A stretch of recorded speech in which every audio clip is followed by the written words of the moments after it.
Hello കൂട്ടുകാരെ, എല്ലാവർക്കും പുതിയൊരു വീഡിയോയിലേക്ക് സ്വാഗതം. അപ്പോൾ ഇന്ന് ഞാൻ ഇത് കാണിക്കുന്നത് എന്താണെന്ന് മിക്കവർക്കും അറിയായിരിക്കും. ഇതാണ് കൂണ്. ഇത് സാധാ നമ്മൾ കടയിൽ നിന്ന് വാങ്ങുന്ന കൂണൊന്നുമല്ല, നമുക്ക് പാടത്തും പറമ്പിൽ നിന്നൊക്കെ കിട്ടുന്ന കൂണാണ്. ഇത്തിരി വലിപ്പമുള്ള കൂണാണ് ഈ പ്രാവശ്യം കിട്ടിയിരിക്കുന്നത്. ഇനി അടുത്ത് നമുക്ക് ഇതിനെ വൃത്തിയാക്കണം. ഇതുപോലെയാണ് ഇത് എടുക്കുന്നത്. പതിയെ ഇങ്ങനെ എല്ലാം നല്ല വൃത്തിയായിട്ട് എടുത്ത ശേഷം ഇത് എല്ലാം എടുത്ത് വൃത്തിയാക്കിയതാണ്. എല്ലാം ശരിയാക്കി എടുത്ത് വെച്ചിട്ടുണ്ട്. ഇതിനെ നമുക്ക് നല്ലപോലെ കഴുകണം.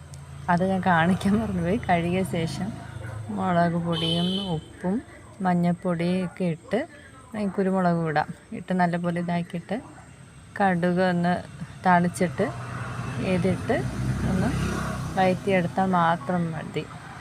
നല്ല ടേസ്റ്റാണ്. നമുക്ക് അത് കഴിക്കുമ്പോഴാണ് അതിൻ്റെ ടേസ്റ്റ് നമുക്ക് എല്ലാവർക്കും മനസ്സിലാവുന്നത്. അത്രയ്ക്ക് സൂപ്പർ ടേസ്റ്റാണ്. എല്ലാവരും ഒന്ന് ട്രൈ ചെയ്യുക. ശരി, എന്നാൽ അടുത്ത വീഡിയോയിൽ കാണാം.